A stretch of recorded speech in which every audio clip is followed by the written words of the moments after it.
दोस्तों एक बार जयकारा हो जाए, बोलिएगा हर हर महादेव।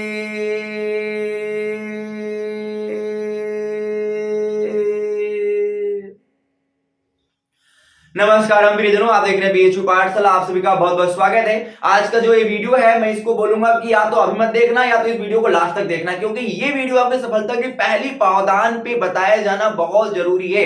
इस वीडियो में हम लोग आपके करियर से जुड़े हर एक पॉइंट्स को डिस्कस करेंगे। चाहे आप और जॉब में जाना चाहते हैं, यानी तुरंत इंस्टेंट प्राइवेट सेक्टर में जाना चाहते हैं, चाहे यूपीएससी करना चाहते हैं, चाहे टीचिंग प्रोफेशन में जाना चाहते हैं, चाहे कोई one day exam government state examination में जाना चाहते हैं, तमाम डाउट्स जो है बस इस एक वीडियो से आपका क्लियर हो जाएगा। मैं ये नहीं बोल रहा हूं कि बस मेरा ही वीडियो देख के आपका डाउट क्लियर होगा, लेकिन मैं आपको इस बात की गारंटी दे रहा हूं कि इस एक वीडियो से कहीं ना कहीं आप एक अच्छा डिसीजन जरूर ले पाओगे। और इस वीडियो की एक और गारंटी है कि आपकी सफलता की सीढ़ी का एक पहला सक्सेसफुल, यानी आप एक अच्छा सी इमारत अगर बनाते हो जीवन में, तो उसमें थोड़ा सा चाहे कंक्रीट हो, चाहे बालू हो या ईट हो, वो इस वीडियो के माध्यम से भी आप तक जरूर पहुंचेगा। So please everyone do like and do share, subscribe this channel for regular updates, official updates, important notes, study blog, topper stock, everything BHU पाठशाला में सब कुछ मिलता है, इसलिए सब्सक्राइब करना बिल्कुल ना भूलें। आइए मैं स्लाइड इंट्रो करा देता हूं। देखो यहाँ पे हम लोग क्या डिस्कस करने वाले हैं, यूपीएससी का बेसिक सिलेबस। बेसिक का नहीं मतलब ये है,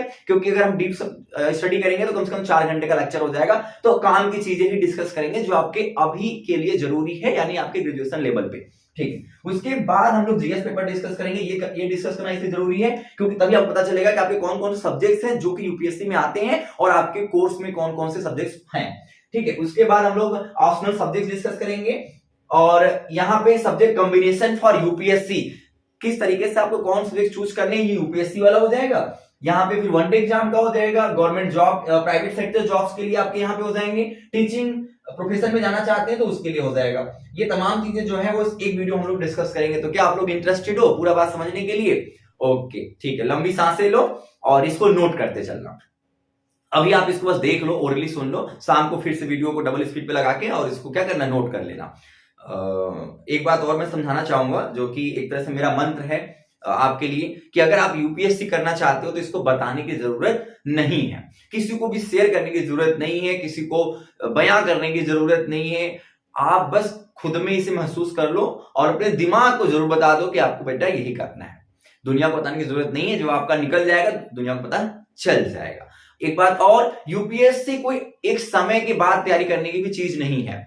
आप यूपीएससी तो जस्ट एक पैटर्न है, एक सिलेबस है, लेकिन जो उसकी तैयारी है ना, वो आप जब बचपन से पढ़ रहे थे ना तब से हो रही है।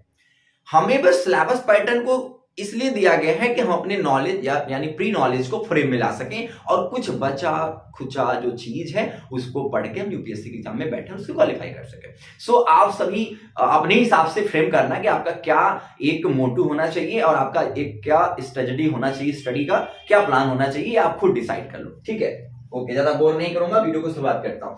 देखो, बेसिक सिलेबस समझने का मतलब ये है कि अभी बहुत सारे बच्चे ऐसे हैं जो कि पहली बार यूपीएससी का सिलेबस देख रहे होंगे, कुछ बच्चे ऐसे भी हैं जो कि काफी अच्छी स्टडी कर रहे होंगे यूपीएससी के लिए। ठीक है, तो दोनों लोग इस बात को समझिएगा कि यहाँ पे जो यूपीएससी का पेपर है वो 3 तरीके से, यानी 3 पार्ट में डिवाइडेड है। ठीक है, 3 पार्ट में डिवाइडेड है। वो कौन कौन सा है? तो प्रीलिम्स एक को बोलते हैं, जो कि सबसे पहला पेपर होता है, जो कि ओनली क्वालिफाइंग होता है। यहाँ पे आपको 33% लाना होता है जीएस पेपर में। कितना लाना? 33%।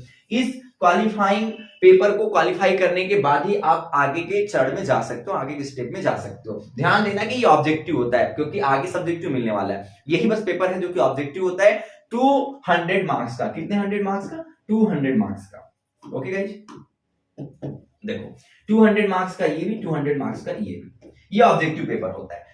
इसको जनरली लोग निकाल भी लेते हैं, क्योंकि ये हम लोग जो बीएचयू की तैयारी किए हैं, ठीक है, या वनडे एग्जाम की तैयारी को, या फिर जब आप पूरा यूपीएससी कवर करोगे तो अपने आप प्रीलिम्स का लगभग कवर हो ही जाता है और बड़ा अच्छा पेपर बनाते हैं इसको। प्रीलिम्स हो गया, मेंस पेपर, ये देखो रिटन पेपर है। यहाँ पे टोटल कम से कम 9 रिटन पेपर देने पड़ेंगे आपको। जीएस में 4 पेपर देना पड़ेगा, ये अभी मैं डिटेल समझाता हूं। ये बात ध्यान देना कि यहाँ पे भी एक क्वालिफाइंग पेपर होता है। यहाँ पे जीएस में लिखा नहीं हो, जीएस लिख देता हूं। क्वालिफाइंग पेपर यहाँ भी होता है, जिसमें कि लैंग्वेज क्वालिफाइंग है। यहाँ पे इंग्लिश है। आपको लग रहा होगा कि ये इंग्लिश ग्रेजुएशन वाला, ऐसा कतई नहीं है। कमीशन जो रिकमेंड किया सिलेबस में अच्छे से इन ब्रैकेट लिख दिया है कि ये इंग्लिश क्लास 10th के लेवल का होगा। यानी easily grammar portion, translation, vocab, यही सब चीजें आपके इंग्लिश में यहां मिलने वाली है। बस यही है कि ये रिटेन होगा, ये ऑब्जेक्टिव नहीं है। नीचे एक लैंग्वेज मैंने लिखा है, तो आपके 8वीं अनुसूची में जितने लैंग्वेज हैं उसमें से कोई भी एक लैंग्वेज चूज करके आप ये दे सकते हो। ये 300 का होता है। कितने 100 का होता है? 300 का, यानी 300 मार्क्स का ये रिटेन पेपर है। अब सोच रहे हो कि सर ये किस प्रकार का क्वालिफाइंग है? ये क्वालिफाइंग है कि जब आप मेंस का पेपर लिखते हो, यानी जो जीएस का पेपर लिखोगे आगे अभी, उस जीएस का पेपर तभी चेक होता है जब आप इधर क्वालिफाइंग यानी इंग्लिश में पास हो जाते हो तब। ये आपको पता नहीं चलेगा, यानी आप जब पेपर, क्योंकि आप तो पेपर उस दरमियान दे रहे होगे, या ये पेपर दे रहे होगे, जीएस पेपर भी उसी समय दे रहे होगे पीछे पीछे, तो आपका जब कॉपी जाएगा तो पहले इंग्लिश का ही चेक होगा। उसके बाद अगर आप क्वालिफाई कर जाते हो तो नीचे कॉपी चेक होंगे आपकी, नहीं तो नहीं चेक होंगे। ये चीजें हम लोग जनरली एयरफोर्स में भी देखे होंगे, और कई तरह से एग्जाम है जहां पे आप इस चीज को देखते होगे कि वहां पे एक क्राइटेरिया, जैसे में एडवांस में है कि तीनों सब्जेक्ट में पास होना जरूरी है। अगर आपका cut off overall cut off पार भी कर जाता है, लेकिन इंडिविजुअल सब्जेक्ट कट ऑफ पार नहीं किए हुए होते हैं, तो आप डिस्क्वालीफाई हो जाते हो। उसी तरीके से यहाँ पे भी है। जीएस पेपर का सिलेबस बड़ा है, इसलिए मैंने नेक्स्ट स्लाइड में यहां पे डिस्कस किया है। तो अब यहां पे ऑप्शनल देख लो। ऑप्शनल पेपर जो होता है ये मैटर करता है हमारे लिए, ग्रेजुएशन लेवल पे बहुत मैटर करता है, क्योंकि ऑप्शनल का वेटेज देखो पहले कितना है। ये कितने मार्क्स का है? 250 मार्क्स का। ये भी 250 मार्क्स का है। ऑप्शनल के 2 पेपर होते हैं, यानी एक ही ऑप्शनल चूज करना पड़ता है। ऑप्शनल समझ रहे हो ना, कमीशन आपको देगा, ऐसा नहीं ऑप्शनल कुछ भी चूज कर लोगे। कमीशन ने टोटल 48 सब्जेक्ट्स दे रखे हैं, जिसमें से 25 सब्जेक्ट्स हैं, बाकी के 23 लैंग्वेजेस हैं यहाँ पे। ठीक है, ये ध्यान देना। तो ये ऑप्शनल एक ही चूज करके उसके 2 पेपर कराए जाते हैं, टोटल 500 मार्क्स के, 250 मार्क्स के 2 पेपर कराए जाते हैं। ये रिटेन होता है। उसके बाद आपका एक पर्सनैलिटी होता है जो कि आपका 275 का है। पर्सनैलिटी जिसको इंटरव्यू, जो कि यूट्यूब पे बहुत सारे वीडियो आप देखोगे इसके वायरल रहते हैं। और मैं एक चीज बताऊं, इंटरव्यू जरूर देखा करो, बड़ा मजा आता है। कहीं ना कहीं वो बड़ा मोटिवेशन का काम करता है। और मैं तो जैसे मैंने सपोज कि हफ्ते में 4 गाने सुने, तो एक इंटरव्यू जरूर देखता हूं मैं। इस तरीके से है, मतलब सोच रहे हो कि गाने को प्रायोरिटी ज्यादा आप दे रहे हैं, नहीं, गाना 4 मिनट का होता है, इंटरव्यू 20 मिनट का होता है या उससे भी ज्यादा। तो इंटरव्यू हम देख लेते हैं, यूट्यूब पे बहुत मजा आता है, आप भी देखा करो, किसी भी चैनल का देख सकते हो। देखो जीएस पेपर में यहाँ पे एक तो निबंध हो जाएगा ए से, ठीक है, निबंध पहला, ये आपको पेपर में लिखना पड़ेगा। ये भी आपका 250 मार्क्स का होता है। कितने मार्क्स का होता है? 250 मार्क्स का, जो कि करंट सिनेरियो पे होता है। इस अभी मैं सिलेबस लाऊंगा यूपीएससी का, ठीक है, डिटेल कमेंट कर देना, तो मैं डिटेल में लाऊंगा जब आप एंट्री ले लोगे किसी यूनिवर्सिटी में तब। जीएस पेपर जो पहला है वो हिस्ट्री से है, इंडियन हेरिटेज एंड कल्चर, और यहाँ पे ज्योग्राफी है। ज्योग्राफी के बाद यहाँ पे कुछ और भी ऐड होगा, लेकिन मैंने यहाँ पे इतना ही लिखा है क्योंकि ये आपके ग्रेजुएशन में इंपॉर्टेंट भूमिका रखता है। देखो यहाँ पे ज्योग्राफी भी हो गया, ठीक है, और यहाँ पे आपका हिस्ट्री भी हो गया। यानी आपको एक बात तो समझ में आ गया, कहीं ना कहीं आपको world geography, Indian geography, history में तीनों, मिडावल, मॉडर्न, एंशिएंट, ये सब आपको पढ़ना पड़ेगा। आपको अपना कल्चर हेरिटेज भी पढ़ना पड़ेगा। तो ये ध्यान दो कि आप जो कॉम्बिनेशन ले रहे हो, यहां से देखो स्टार्ट हो गया वीडियो, कि वो कितना हेल्पफुल हो सकता है जीएस पेपर 1 में। जीएस पेपर 2 जो है वो गवर्नेंस का है, पॉलिटी का है। आगे भी यहाँ पर रिटेन है, लेकिन बस मैंने उतना ही लिखा जितने से आपका काम बन जाए। तो पॉलिटी यहाँ पे आपको वर्ड मिल गया होगा। तो एक बार तो आपको समझ में आ गया कि सर पॉलिटी अगर हम लोग अभी लेके पढ़ लेते हैं तो कहीं ना कहीं जीएस पेपर भी हम लोग प्रिपेयर कर रहे होंगे, क्योंकि सडन की सब्जेक्ट्स को उठा के बैठ जाओगे पढ़ने तो दिमाग एक्टिव होने में भी मेरे दोस्त कुछ महीना लगा देता है, कभी कभी तो कई साल भी लगा सकता है, अगर उस सब्जेक्ट्स में आपको बहुत ज्यादा बोरियत महसूस हो रहा हो। ध्यान देना, इन सभी सब्जेक्ट्स में एक बहुत अहम भूमिका है, वो है टीचर का। टीचर बहुत इंटरेस्ट बनाता है। आप बिलीव नहीं करोगे, मैं एक मैथ बैकग्राउंड का लड़का हूं, मैं एक साइंस बैकग्राउंड का लड़का हूं, मैं मैथमेटिक्स से पढ़ा, और मैं आपको एक बात बताऊं कि टीचर की वजह से आज मैं ये सब कर पा रहा हूं। तो टीचर की बहुत अहम भूमिका है। आप चाहो तो यहां से मेरे वीडियोस को भी देखोगे तो आप नए पावदान से बहुत कुछ सीख सकते हो। रिक्वेस्ट टू ऑल मेरे सब्सक्राइबर, एक लाइक ठोक देना यहीं पे। जीएस 3 का पेपर देखो, यहाँ पे इकोनॉमिक्स है, टेक्नोलॉजी है, इन्वायरमेंट है, डिजास्टर मैनेजमेंट, आपदा प्रबंधन है। ये सभी टॉपिक आप देख रहे हो कि कहीं ना कहीं आपके कोर सब्जेक्ट्स में यूनिवर्सिटी प्रोवाइड करा रहा होगा। तो मेरे दोस्त, इकोनॉमिक्स, पॉलिटी, हिस्ट्री, ज्योग्राफी, ये तमाम जो बहुत फेमस सब्जेक्ट्स हैं वो आपको इजिली स्क्रीन पे विजिबल हो रहे हैं, हो रहे हैं कि नहीं। तो इसका मतलब ये है कि हम लोग अगर ये सब्जेक्ट्स लेते हैं तो हमारा यूपीएससी का जीएस पेपर भी क्लियर हो रहा है। उतना ही नहीं, अभी ऑप्शनल डिस्कस करेंगे तब मजा आएगा। जीएस 4 पेपर समझना बहुत जरूरी है। ये सब पेपर, कितने पेपर का ध्यान देना है, सभी पेपर 250 मार्क्स के। कितने के? 250 मार्क्स के। यहाँ पे लिख दो 250, 250, 250, 250। इसको काउंट भी कर लेना तो 500, 500, तो ये हो जाएगा आपका 1000। और आगे मैंने यहाँ पे अभी ऑप्शनल के भी जोड़ोगे तो वो हो जाएगा 1500। और यहाँ पे ये तो टोटल आपका कितना हो जाएगा 1750। ये आपका टोटल रिटेन पेपर 1750 अभी तक का हो गया। जीएस 4 पेपर में आपका इथिक्स, इंटीग्रिटी एंड एप्टीट्यूड आता है। यही इथिक्स जो फिलॉसफी में है ना, लगभग आपके 4th सेमेस्टर में आपको पढ़ाया जाता है। इसीलिए लोग बोलते हैं कि फिलॉसफी अगर ऑप्शनल लेते हो तो यहाँ पे आपका इथिक्स प्रोग्राम हो जाएगा, और यहाँ पे जब हम लोग ऑप्शनल पे आते हैं तो यहाँ पे भी फिलॉसफी आपका क्लियर हो जाता है। इसीलिए दोस्तों ऑप्शनल, अच्छा एक बार बताएं, ऑप्शनल अब नेसेसरी नहीं रहा। यानी पहले क्या था कि जो ऑप्शनल है वो आपकी ग्रेजुएशन में होना जरूरी है। अभी ऐसा कुछ नहीं है। देयर आर 48 ऑप्शनल सब्जेक्ट्स, लगभग 48 सब्जेक्ट्स हैं, जिसमें 25 आपके सब्जेक्ट्स हैं और बाकी के आपके लैंग्वेज हैं। ठीक है, वो पूरी लिस्ट होगी। बोलोगे तो मैं आप हाँ बोलूंगा क्या, इंस्टा पे फॉलो कर लेना, लिंक डिस्क्रिप्शन में, मैं पूरा सिलेबस डाल दूंगा स्क्रीनशॉट लेके।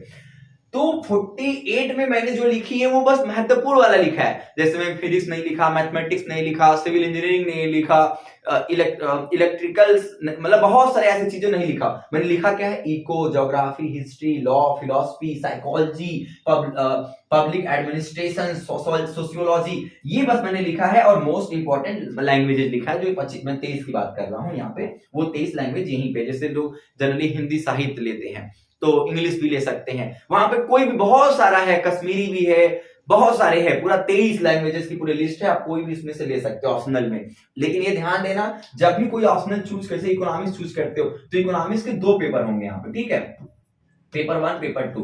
इसी तरीके से ज्योग्राफी के भी 2 होंगे। यानी ऑप्शनल के 2 पेपर होते हैं, कितने मार्क्स के होते हैं, 500 मार्क्स के होते हैं। कितने? 500 मार्क्स के होते हैं, ठीक है। अब यहाँ पे देखो ऑप्शनल चूज कैसे करना चाहिए, मेरा जो मानना है वो आप अपने ग्रेजुएशन के लेवल पे चूज कर सकते हो। जैसे कि अगर आप ज्योग्राफी, हिस्ट्री, पॉलिटी, इको, इन सब में से अगर कोई चीज ले लेते हो अभी से, तो इसकी प्रिपरेशन आपके ग्रेजुएशन के अंडर में चलती रहेगी, ऐसा है। लेकिन सपोज कि अभी ये नहीं मिल रहा है, सबको मिलता ही नहीं है, तो आप लोग फिलॉसफी के साथ भी कॉम्प्रोमाइज कर सकते हो। फिलॉसफी का जो सिलेबस है ना, शॉर्ट लिस्टेड है काफी, मतलब काफी कंप्रेस्ड है बहुत। जैसे कि आप देखो एग्जांपल के तौर पे लेना, जैसे हिस्ट्री आपने ऑप्शनल लिया तो आपको हिस्ट्री में तीनों पढ़ना पड़ेगा, तीनों ही नहीं, वर्ल्ड हिस्ट्री भी पढ़ना पड़ेगा कि नहीं। लेकिन अगर फिलॉसफी लेते हो तो वेस्टर्न और इंडियन फिलॉसफी पढ़ना है, ये भी काफी लंबा सिलेबस है, लेकिन एज कंपैरिजन हिस्ट्री कम है। तो दिमाग से काम कर सकते हो, क्योंकि आपके पास जो टाइम ड्यूरेशन है वो 3 साल का ही है। 3 साल में 1 साल तो जा चुका है, 2 साल ही है। मानता हूं कि बहुत लोग ग्रेजुएशन के बाद एज नहीं हुआ रहेगा, तब मान लो 3 साल है, 1 साल और बढ़ा देता हूं, 4 साल है, इतना ही है ना। तो उसमें प्लान करो कि आप किस तरीके से फ्रेम करके पढ़ते हो, क्योंकि बहुत बड़ा है, हाइट, इतनी किताबें आएंगे अगर लगाओगे पूरा। तो मैं इंपॉर्टेंट बुक्स की पूरी लिस्ट बता दूंगा, एक दिन जाना मार्केट से किताबें ले लेना, कमेंट्स कर दो चाहिए तो, ठीक है। देखो अब हम लोग यहाँ पे फ्रेम में आए, जहां से वीडियो स्टार्ट होने जा रहा है, यहां से वीडियो आपकी स्टार्ट होने जा रही है। चाहे आप किसी भी यूनिवर्सिटी में पढ़ने जा रहे हो, आप इसको कैसे फ्रेम करोगे, इस चीज को हम लोग समझ लेते हैं। ऑप्शनल समझ में आ गया कि नहीं? ऑप्शनल में कोई डाउट तो नहीं है? नहीं, चलो ठीक है। देखो कोर सब्जेक्ट्स जो होता है ये हम लोग को अपने ग्रेजुएशन में देना रहता है, एनुअल एग्जाम के फॉर्म में या सेमेस्टर एग्जाम के फॉर्म में देना रहता है। एक बार मैं चेक कर लेता हूँ, वीडियो इज रनिंग, या एग्जैक्टली वीडियो इज रनिंग। देखो अब यहाँ पे S1, S2 और S3 3 सब्जेक्ट जनरली हर एक किसी यूनिवर्सिटी के यूजी कोर्स में जाओगे, जनरली 3 पेपर को देना, 3 सब्जेक्ट को पढ़ना ही रहता है। इसके पेपर हो सकता है डबल हो जाए तो 6 पेपर देना पड़ेगा। इसमें जो पहले नंबर पे आप रखो वो यूपीएससी के जीएस पेपर के अकॉर्डिंग सेट करो। क्या मैं बोला? फिर से इधर आओ यार, पहले कान लेकर आओ। पहले नंबर पे सब्जेक्ट्स जो अरेंज करना है वो यूपीएससी के जीएस पेपर के अकॉर्डिंग करना है, ठीक है। और ये बात किसी को बताना मत, ठीक है। अब देखो यहां पे आपने हिस्ट्री रख सकते हो, जियो रख सकते हो, इको रख सकते हो, पॉलिटी रख सकते हो।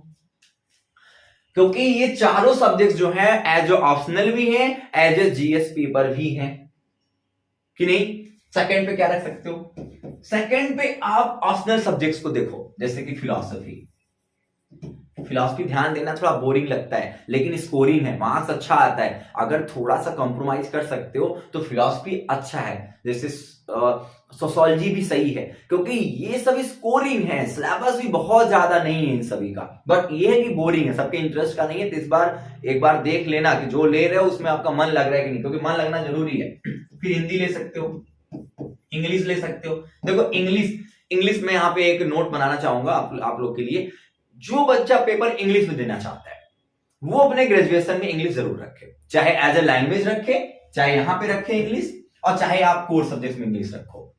मैं ये भी नहीं बोलूंगा कि आप ग्रामर या लिटरेचर क्या रखोगे, दोनों में से कोई भी चूज करके रखो, लेकिन इंग्लिश में पेपर देना है तो इंग्लिश रखो, क्योंकि वो आपके लिए फ्रिक्वेंटली एक फ्लो में यूपीएससी की प्रिपरेशन में बहुत मददगार रहेगा। और आप इंग्लिश का यूज कहीं भी कर लोगे। आप देख ही रहे हो वहां पे क्वालिफाइंग में 300 का यहाँ पे देखो इंग्लिश रहा है, ठीक है। तो कहीं ना कहीं यहाँ भी आपका फायदा तो होना ही होना है, यहाँ आपका फायदा होना है। उसके बाद आपका ऑप्शनल में भी यहाँ पे इंग्लिश होता ही है। ये जो इंपॉर्टेंट मैंने बताया ना, इंपॉर्टेंट भाषा, यहाँ पे 23 लैंग्वेजेस हैं अभी, तो इसमें भी आपका इंग्लिश काम बन जाएगा। तो इसलिए आप लोग इंग्लिश भी रख सकते हो। खासकर गर्ल्स तो मैं देखता हूँ जनरली इंग्लिश, मेरे यहाँ जैसे लास्ट ईयर जो बच्चे पढ़े हुए हैं तो जनरली उनके भी कॉम्बिनेशन को मैंने ही रिकमेंड किया था। तो लगभग 10 से 12 जो बहुत अच्छे टॉप होल्डर्स थे, सबने इंग्लिश ले रखा है। यही है कि बीएचयू में अगर इंग्लिश लेते हो तो वहां पे मार्क्स कम आते हैं, तो आपको मेहनत करना पड़ेगा मेरे दोस्त। S3 में क्या रख सकते हो, अब ये फॉर्मेशन अपने अकॉर्डिंग बनाना है, मैं आपको भी 3-4 तरीके बता रहा हूं। S3 में अपना फेवरेट सब्जेक्ट रख सकते हो, ठीक है। अब आपको समझ में लग रहा होगा सर आप तो क्लियर किए ही नहीं कि कौन सा कॉम्बिनेशन फाइनली हम लें। ओके, क्लियर कर देते हैं। पहले में आप जीएस पेपर, दूसरे में आप ये देखो कि ऐसा कौन सा सब्जेक्ट है जो कि जीएस पेपर में है लेकिन आपने कतई कभी नहीं पढ़ा है और आपको समझ में नहीं आने वाला, उसको आप जीएस पेपर 2 में रख लो। जैसे बहुत सारे लोगों को हो सकता है कि इकोनॉमिक्स ना आता हो।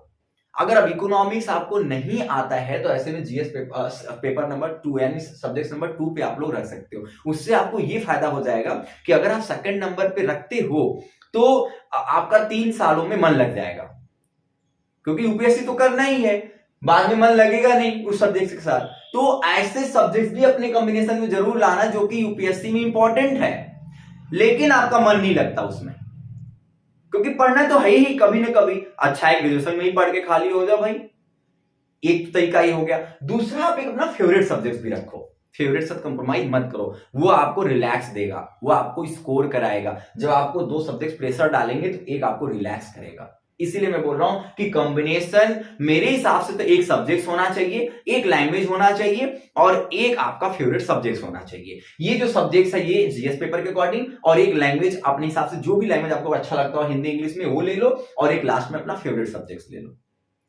ठीक है। ये रहा आपका यूपीएससी कोड। अब यहां पे मैंने क्या लिखा है, ये आपका लैंग्वेज होता है, यानी हर एक यूनिवर्सिटी में लगभग लैंग्वेज पढ़ने का मौका मिलता है। ध्यान देना है कि लैंग्वेज आप वही चूज करो जो आपको यूपीएससी में भी हेल्प करे। यानी आप जैसे हिंदी साहित्य लेते हो ऑप्शनल में, तो यहाँ पे हिंदी ले लो, आपको फायदा ही करेगा, राइटिंग प्रैक्टिस होती रहेगी। इंग्लिश ले लो, उससे आपको अगर पेपर इंग्लिश मोड में देना है यूपीएससी का तो यहाँ पे इंग्लिश प्रैक्टिस होती रहेगी, राइटिंग प्रैक्टिस तो हो जाएगी कम से कम। बीएचयू में आप लैंग्वेज चूज करने जाओगे तो कम से कम 7 से ज्यादा लैंग्वेजेस मिलेंगे, जिसमें आपको संस्कृत भी मिलेगा, उर्दू भी मिलेगा, हिंदी भी मिलेगा, इंग्लिश भी मिलेगा। ये तमाम चीजें हैं। अगर आप अच्छा स्कोर करना चाहते हो ग्रेजुएशन में तो यहाँ पे आप इंग्लिश में संस्कृत ले सकते हो। अच्छा, एक बात मैं आपको और समझाना चाहूंगा, बहुत सारे बच्चे जो है बस ग्रेजुएशन अच्छा करना चाहते हैं तो वो ध्यान देंगे कि अपना कॉम्बिनेशन इस तरीके से फ्रेम करो जिसमें आपका मन लगे और उसमें मार्क्स भी अच्छे आते हो। जैसे मुझे एक एक्सपीरियंस है कि इंग्लिश में मार्क्स अच्छे नहीं आते, बीएचयू में तो नहीं आते हैं, तो आप ग्रेजुएशन में अगर इंग्लिश रख लोगे तो मेहनत बहुत करना पड़ेगा, लेकिन मार्क्स के बेसिस पे यूपीएससी का मत छोड़ देना, क्योंकि ग्रेजुएशन का मार्क्स मैटर नहीं करता। और बीएचयू में तो आप बिल्कुल भी एकदम चिंता मत करना, और इलाहाबाद में भी बिल्कुल चिंता मत करना। इलाहाबाद में चिंता करना, वहां थोड़ा मार्क्स मेहनत से मिलता है, बीएचयू में मेहनत से मिलता है, लेकिन यहाँ पे लगभग 70% आराम से बन जाता है। तो रिक्वेस्ट है सभी दर्शकों से कि आप लोग अभी इस वीडियो को जितना देखे हो, आई होप कि बहुत कुछ समझ गए होंगे। आगे की जो स्लाइड है ये सब, जहां पे कि एक स्लाइड ये वाला था कि लगभग जॉब वाली बातें हैं जो मैं आपको बताने वाला था कि आपको इंस्टेंट 50,000 रुपीज मंथली का कोई जॉब मिल जाएगा बीएचयू से ग्रेजुएशन करने के बाद। तो मैं नेक्स्ट पार्ट ला रहा हूं, उसको देख लेना क्योंकि वीडियो बहुत लंबा हो गया है। सो रिक्वेस्ट टू ऑल मेरे subscriber, press the like button. Video अच्छा लगा हो तो कमेंट करके जरूर बताइए, कमेंट करके जरूर बताइएगा। और ये भी कमेंट्स कीजिएगा किसको किसको यूपीएससी करना है, प्लीज कमेंट्स, मैं जानना चाह रहा हूं कौन कौन यूपीएससी करना चाहता है और कौन कौन वीडियो को लास्ट तक देखा है। Please everyone do like and do share. मुस्कुराते रहिए, मिलते हैं नेक्स्ट वीडियो में, बहुत जल्द शाम को आने वाला है जिसमें मैं आगे की 3 स्लाइड डिस्कस करूंगा। वीडियो बहुत लॉन्ग हो गया इसलिए मैं इसको पॉज कर रहा हूं। Okay, bye bye.